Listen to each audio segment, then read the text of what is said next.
Oke, saya. Menelpon. Saya memberitahu saya. Apa? Apa? Ajak dia. Oke, tunggu sebentar. Kami tidak akan memberimu waktu. Ya, kalian akan. Aku akan menelpon perwakilan PB aku. Kamu mungkin tidak tahu dari video itu, tapi Rebecca Sage adalah seorang polisi peraih penghargaan. Ini sangat menakutkan. Tapi malam ini, Rebecca mendapati dirinya berurusan dengan hukum dan diborgol, dan sekarang dia harus menanggung akibatnya. Sentence her for what she has been convicted. Aku akan mengajakmu menelusuri lika-liku dalam episode Female Criminals kali ini. Aku Elizabeth Milner. Mari kita mulai.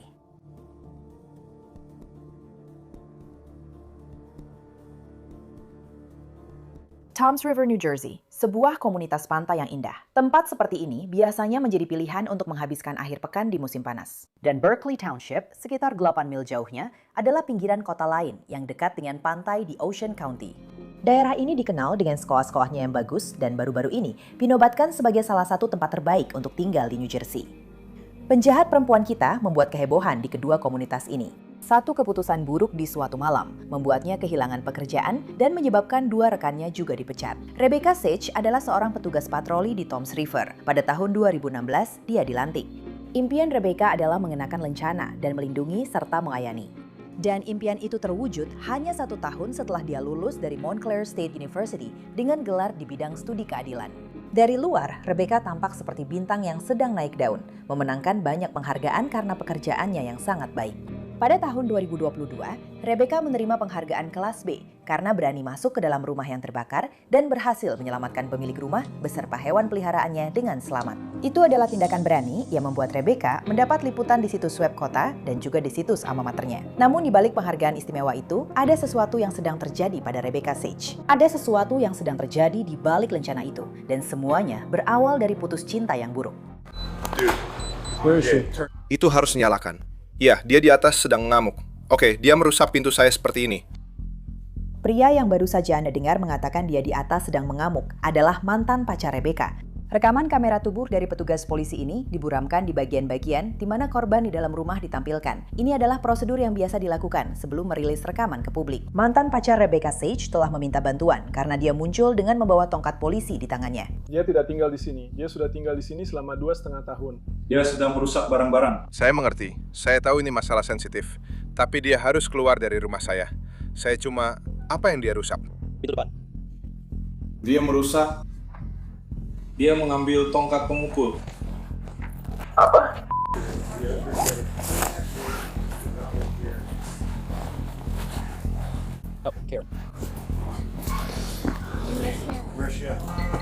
Di sana bersama Kayo. Kalau ini kebakaran dan semua barang pula ada di sini dan kalian semua nggak boleh masuk, aku bakal langsung telepon ibuku setelah ini. Kamu ditangkap. Untuk apa? Perusakan. Iya. Jadi, perusakan bukan sifatnya. Kamu tahu, ini jadi ribet banget. Tunggu sebentar, aku menelpon. Pertama-tama. Berhenti, tolong berhenti. Tapi kamu membuat ini jadi punya banyak ruang untuk menjadi besar. Kamu sedang direkam saat ini. Tidak, kita akan pergi ketika aku sudah mendapatkan semuanya. Ini keren untuk ditangani. Kamu tahu memang begitu. Oke, baiklah, aku akan menelpon PDA ku. Tahu nggak? Aku akan mengambil SU. Apa? Apa? Tandai wajahnya. Oke, tunggu sebentar. Kami tidak akan memberikannya padamu. Ya, kamu akan melakukannya. Aku akan menelpon PDA ku. Aku tidak peduli. Aku tidak tahu siapa yang kamu telepon. Apa yang kamu lakukan? Apa yang kamu lakukan? Kamu bercanda. Kamu bercanda.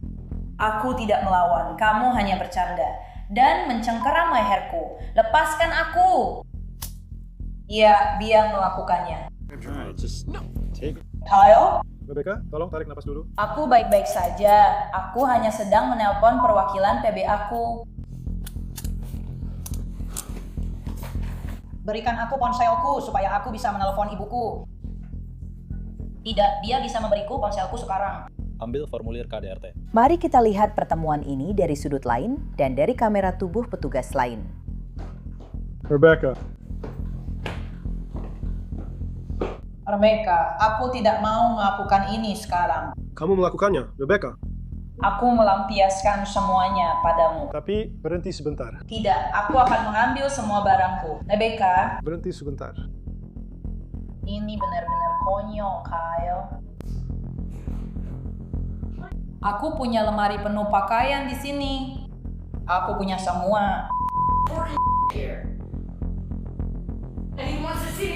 Jari dengan semua barang sialanku. Berpikir bahwa, dia akan menjadi jari baru untuk anjingku. Jadi, dia akan melakukannya di tempat sialan itu. Kita akan berhenti berteriak sekarang. Lihat. Semua barang-barangku. Lihat. Mau lihat? Semua barang-barangku. Semua barang-barangku. Barang-barangku. Barang-barangku. Rebecca, Aku tidak peduli. Aku butuh ponselku. Aku akan menelpon perwakilan PB aku. hey, nah, ini masalahnya. Tetap di sini. Rebecca. Rebecca. Tidak, kamu tidak. Rebecca. Rebecca, Berhenti. Aku mau ke mobilku. berhenti. Bolehkah aku masuk ke sini? Ya, kelihatannya cukup bagus. Ya, berjalan di depan. Kita bukan jari-jari. Dia tidak pergi. Awas, awas. Dia tidak pergi. Dia mengambil ponselnya.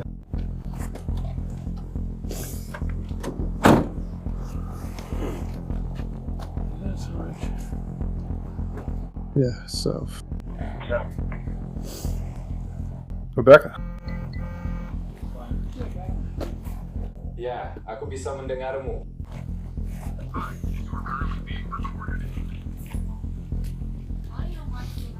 Rebecca, ayo, tetap di sini sebentar. Tolong bantu aku di sini dan hentikan aku. Aku menelpon saudara laki-lakiku. Kamu harus datang ke sini sekarang juga.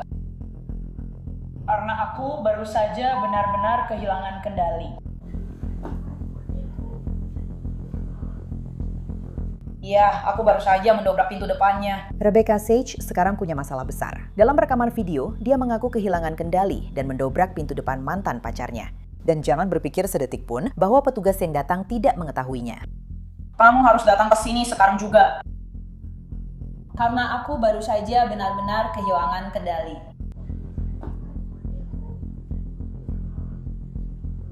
Ya, aku baru saja mendobrak pintu depannya.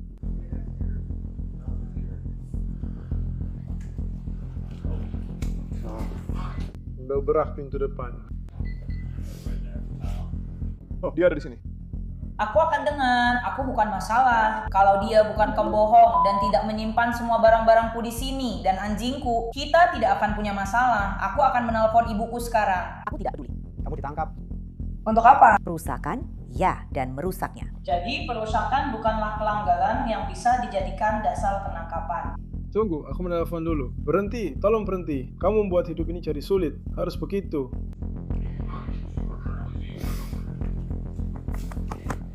Rebecca. Tidak, kita akan pergi setelah aku mengambil semua milikku. No worries. Kamu seharusnya lebih tahu daripada begini. Oke, kalau gitu aku akan nelpon ibuku. Kamu tahu, tidak ada stereotip. Rebecca, jangan masuk ke sini sekarang. Aku sedang mengambil barangku. Apa? Apa? Tunggu sebentar. Kami tidak akan memberimu Ya, kalian akan melakukannya. Aku akan menelpon PDA-ku. Aku tidak tahu siapa kamu. Apa yang kamu lakukan? Apa yang kamu lakukan? Apa kamu bercanda? Berhenti melawan. Apa kamu bercanda? Berhenti melawan. Berhenti. Aku tidak melawan. Kamu baru saja mencengkeram leherku. Lepaskan aku. Dan mencengkeram lehermu. Ya, dia melakukannya. Mencengkeram lenganmu. Santai saja. Kyle? Rebecca, tenangkan napasmu dulu. Aku tidak apa-apa. Aku baik-baik saja. Aku hanya menelpon perwakilan TB aku. Berikan ponselku supaya aku bisa menelpon ibuku. Kamu bisa menelpon dia di kantor polisi. Tidak, kamu bisa memberikan ponselku sekarang. Ambil formulir KDRT, ya. Aku mau anjingku.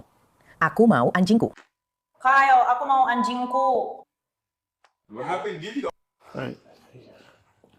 Rebecca, sudah, berhenti saja. Pakailah akal sehatmu. Tidak, aku mau.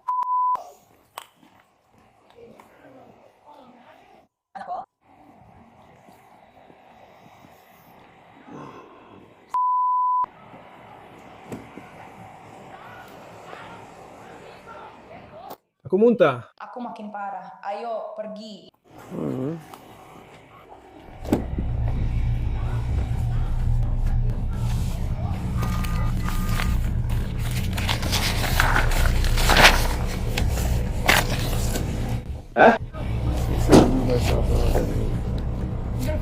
Rumahmu selanjutnya. Kamu harus keluar dari pengisian daya, kan?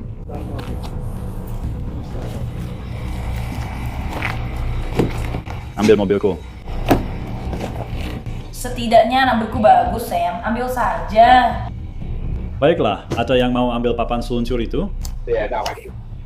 Ada yang mau menemuiku lagi di kantor polisi?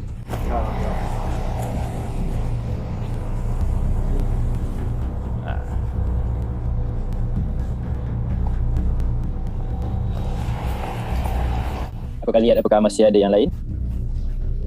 Aku akan lihat apakah itu saja yang dia butuhkan.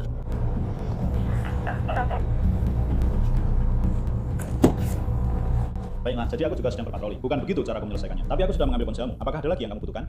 Aku butuh seseorang untuk memindahkan mobilku dari tempat ini. Dan bersama mobilku, aku juga butuh anjingku. Dan mungkin orang terbaik yang bisa aku hubungi adalah saudaraku laki-laki atau saudariku perempuan. Oke. Aku akan pindah saja. Ibuku mungkin bisa menjaga anjingku, tapi aku sudah mencoba menelponnya. Tapi saat itulah Brian memperlakukanku dengan kasar ketika aku mencoba menelpon ibuku. Ya, tidak apa-apa.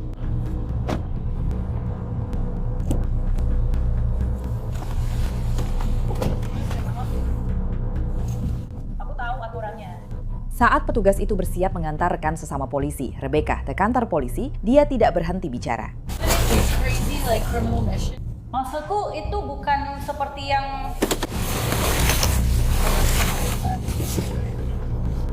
Aku tidak tahu berapa harga pintu itu. Tunggu, apa kamu butuh dompetku? Apa kamu membawa dompetmu? Kamu mungkin butuh dompetmu. Kan? Jadi ada tas hitam di kursi pengemudi, bukan di sisi penumpang. Kamu tahu maksudku? Sir. Bisa seseorang mengambil tasnya, ada tas di mobilnya dengan dompetnya di dalam.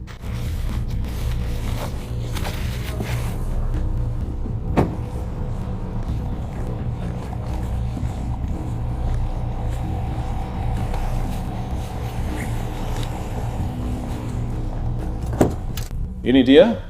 Saya hanya ingin bilang ya. Ya, itu dia. Terima kasih. Aku juga akan melempar ponselmu ke sana.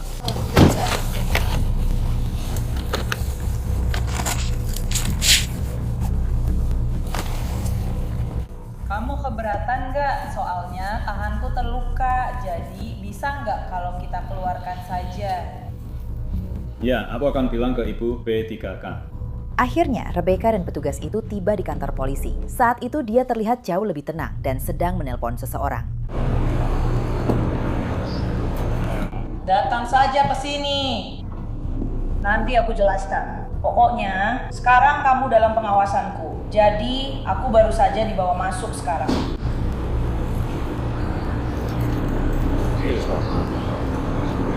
Apa? Tidak. Saya tidak punya ruang medis, tapi saya butuh kamu datang ke sini karena petugas biasa. Di rumah mama saya, memperlakukan saya dengan kasar, bahkan pada dasarnya mencekik saya. Oh, maksudmu bagaimana mereka mengada-ada? Itu ada di bangku. Oh, Bangku ini, iya. Setelah itu, aku akan biarkan kamu bicara sebentar. Aku cuma butuh kamu atau seseorang di sini. Kalau perlu, aku akan telepon Rian. Tapi aku cuma butuh seseorang di sini.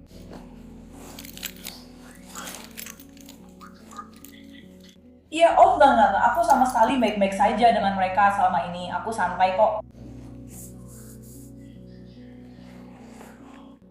Aku sempat coba telepon ibuku, tapi saat itu aku malah diperlakukan kasar. Jadi aku harus menutup teleponnya. Aku juga sudah telepon kakakku. Kakakku lagi nggak terlalu senang sama aku sekarang. Tapi aku nggak tahu apakah dia berencana datang ke sini atau enggak. Sambil kamu bicara, ayo lepas salah satu pergol itu. Enggak. Lakukan saja apapun yang perlu kamu lakukan. Kamu tinggal bilang saja apa yang perlu kamu lakukan. Oke. Pergi saja, lakukan semuanya. Kamu tahu apa yang harus dilakukan. Lakukan saja semuanya. Tidak, aku tahu.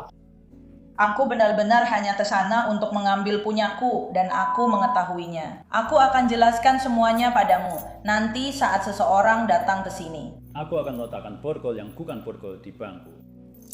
Sejujurnya, aku nggak akan melakukan apa-apa. Aku benar-benar hanya akan duduk di sini. Ya, enggak. Aku cuma, aku cuma butuh seseorang di sini. Beberapa bagian video di dalam kantor polisi diburamkan. Tapi pada titik ini, Rebecca Sage tahu dia dalam masalah besar. Dengarkan bagian berikutnya. Oh, aku pasti akan dipecat. Hah? Enggak, seharusnya enggak apa-apa. Apakah rambutku membuatnya terlihat santai? Bagus. Rebecca Sage tahu karirnya sebagai polisi sedang diperkarukan dan dia hanya bisa menyalahkan dirinya sendiri. Rebecca ditahan di kantor polisi semalaman dan kenyataan tentang apa yang sedang terjadi perlahan mulai ia sadari.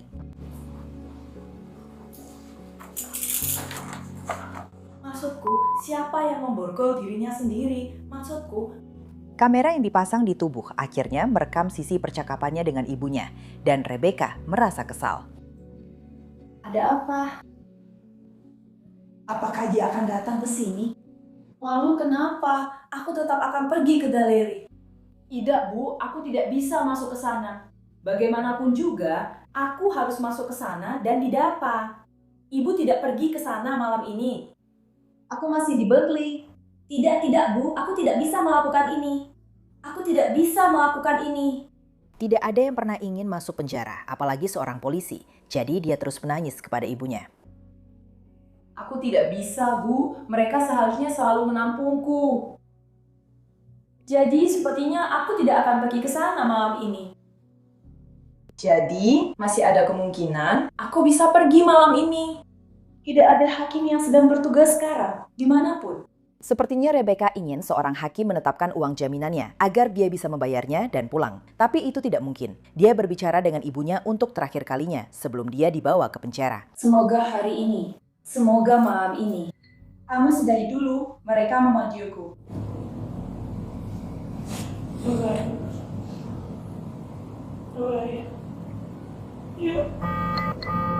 Aku mencintaimu.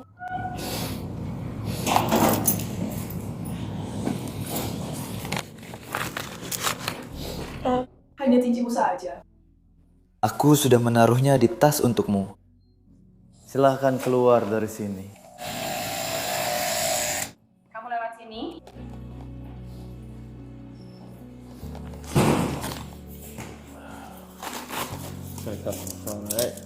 Tolong, aku benar-benar sudah cukup berminyak.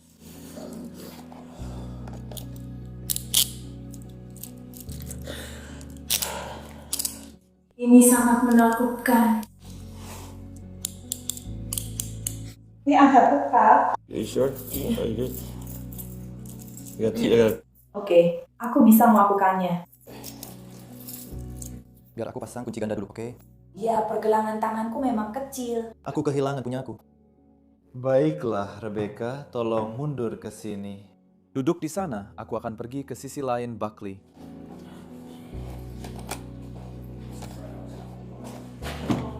Aku punya jauh lebih banyak dari itu. Dan format-formatnya.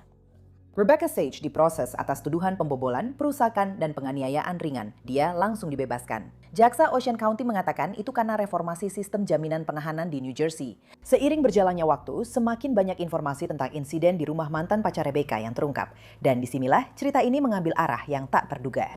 Mantan pacar Rebecca dan wanita yang sedang dikencaninya mengajukan gugatan perdata terhadap Rebecca Sage, Departemen Kepolisian Toms River, dan Departemen Kepolisian Berkeley Township dengan klaim bahwa seorang petugas operator dan seorang polisi bersekongkol dengan Rebecca pada malam saat dia membobol rumah tersebut. Gugatan tersebut menyatakan, kutip, pada malam kejadian, Tuan Ciarello dan pacarnya, penggugat Breonna Grakowski, berada di kediaman Tuan Ciarello ketika sebuah mobil patroli bertanda milik kepolisian Berkeley melewati rumah tersebut 2 kali. Pertama sekitar pukul 22.58 dan lagi pada pukul 23.00. Mobil patroli bertanda milik kepolisian Berkeley tersebut dapat dengan mudah diidentifikasi melalui sistem kamera WISE milik Tuan Chiarello. Gugatan tersebut menyatakan bahwa petugas polisi Berkeley itu adalah Kyle Hunt dan bahwa dia adalah teman Rebecca. Anda mendengar Rebecca memanggilnya dengan nama depan di rekaman bodycam. Ini konyol sekali, Kyle. Gugatan tersebut menyatakan bahwa Kyle melewati rumah itu untuk mendapatkan nomor plat mobil yang ada di luar, lalu memberikannya kepada Rebecca, yang kemudian meminta bantuan seorang operator polisi Tom Shriver untuk memeriksa nomor plat tersebut guna mengetahui siapa pemiliknya. Tuduhan-tuduhan ini cukup mengkhawatirkan. Para korban menuntut ganti rugi, mengklaim bahwa operator dan petugas Han telah membantu Rebecca untuk membobol rumah mantan pacarnya dan menyerang dia serta pacar barunya. Sementara itu, pada November 2025, Rebecca Sage mengaku bersalah atas semua tuduhan pidananya. Jaksa penuntut meminta agar dia menjalani hukuman 180 hari penjara. Pada saat vonis Rebecca, pengacaranya meminta keringanan hukuman. Dan sayangnya, pada tahun 2025, karena beberapa trauma yang ia alami secara pribadi, karena stres dari pekerjaannya, dan karena beberapa kesulitan dalam hubungan yang ia jalani, semuanya terjadi bersamaan. Dan sayangnya, pada tanggal 25 April tahun lalu, dia melakukan sesuatu yang tidak sesuai dengan kepribadiannya. Sesuatu yang salah, dan sesuatu yang bahkan menyakiti seseorang. Tapi itu tidak mengubah siapa dirinya. Dan itu semakin dibuktikan oleh apa yang telah dia lakukan sejak saat itu. Dia telah menyelesaikan program rawat inap. Dia melanjutkan dengan menyelesaikan program rawat jalan. Dia juga rutin bertemu dengan terapis. Dia sedang berusaha mengatasi masalah-masalah yang dia miliki agar tidak pernah lagi berada di hadapan pengadilan ini atau pengadilan lainnya yang mulia.